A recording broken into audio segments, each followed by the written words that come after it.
दुनिया वह जगह नहीं जो बाहर दिखती है। जहाँ भीड़ है वहाँ अकेलापन छिपा है। जहाँ हंसी है वहाँ पीड़ा दबाई गई है। और जहाँ दौड़ है वहाँ खोखलापन है। दुनियादारी का खेल जितना रंगीन दिखता है उतना ही खतरनाक भी है। पर हर भटकाव के बीच एक राह है, एक विकल्प है जो सिर्फ बुद्धिमान को दिखाई देता है। आज इस कहानी में हम उतरेंगे दुनियादारी की दुनिया के भीतर और खोजेंगे वह रास्ता जो बाहर नहीं भीतर खुलता है। नमस्कार साथियों, स्वागत है अंतर यात्रा में, जहां हम आत्मा की यात्रा की कहानियां अनुभव और ज्ञान की रोशनी से समझते हैं। आज जो कहानी आप सुनने जा रहे हैं वह सिर्फ कहानी नहीं, दुनिया और स्वयं दोनों को देखने का नया दृष्टिकोण है। तो आइए शुरू करते हैं दुनियादारी की दुनिया। कहानी शुरू होती है एक छोटे शहर में रहने वाले एक युवक से। नाम था अपूर्व। शांत स्वभाव, समझदार लेकिन भीतर से बेचैन।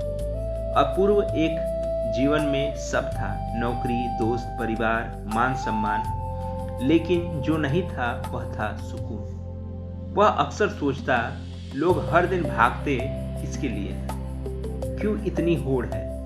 क्या जिंदगी सिर्फ इसी दौड़ का नाम है? एक दिन उसने अपने मित्र से कहा, मुझे लगता है लोगों की दुनिया दिखती कुछ है और होती कुछ है। मित्र हंसकर बोला, इसको दुनियादारी कहते हैं दोस्त। यहाँ जो समझे वही बचा।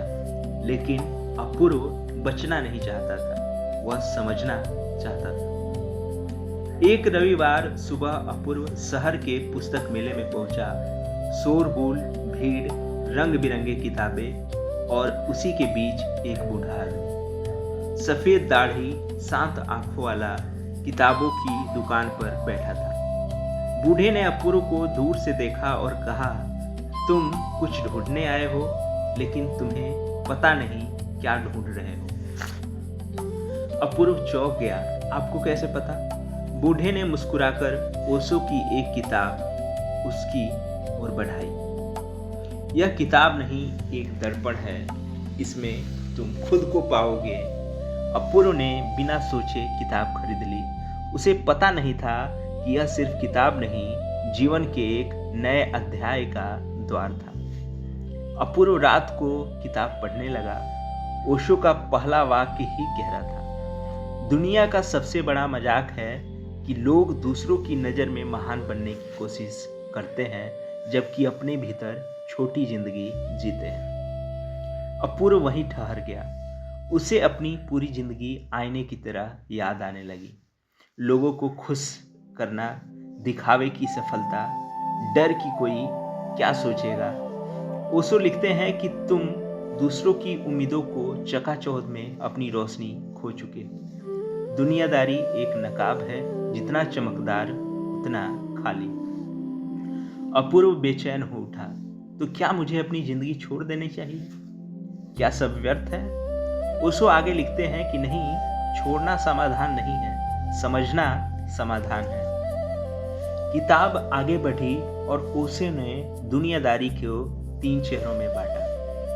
पहला चेहरा दिखावा, जहां लोग वो नहीं दिखते जो वो होते हैं। अपूर्व को याद आया कैसे वह हंसता था जब हंसने का मन नहीं होता, कैसे वह खुश दिखता था जबकि भीतर दर्द था। दूसरा चेहरा डर, समाज क्या कहेगा, मानो यह कोई भगवान हो। ओशो कहते हैं कि तुम्हारी असली जेल तुम्हारे मन में है, लोगों की राय।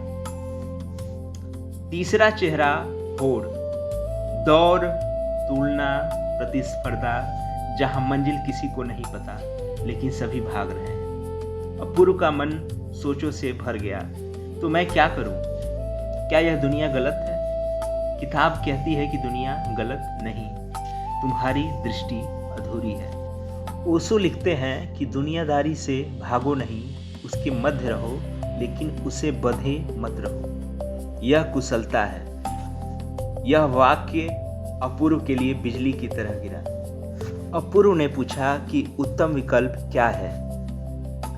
ओशो ने कहा कि दुनिया में रहो, अपने काम करो, पर अपनी शांति, अपनी मौलिकता मत खो। दिखावे की जगह सच्चाई को चुनो, होड़ की जगह समझ को चुनो और भीड़ की जगह एकांत को चुनो। ओशो कहते हैं कि तुम्हारी प्रतिस्पर्धा किसी और से नहीं है, अपने कल की संस्करण से होनी चाहिए। अपूर्व गहरी सांस लेता है। उसे जिंदगी पहली बार हल्की लग रही थी। कुछ दिनों बाद अपूर्व की ऑफिस मीटिंग थी। उस टीम में विवाद था, लोग एक दूसरे से लड़ रहे थे। सीनियर पूछते कौन सही है, किसकी गलती है। पुराना अपूर्व किसी को दोष देता, लेकिन अब उसने ओशो की सीख याद की, दुनिया को जीतना नहीं समझना है। अपूर्व ने शांति से कहा, सही गलत से पहले यह समझे कि असली समस्या क्या है। उसका यह दृष्टिकोण सबको शांत कर गया। पहली बार समस्या बिना लड़ाई के हल हुई। अपूर्व ने महसूस किया कि उत्तम विकल्प काम करता है।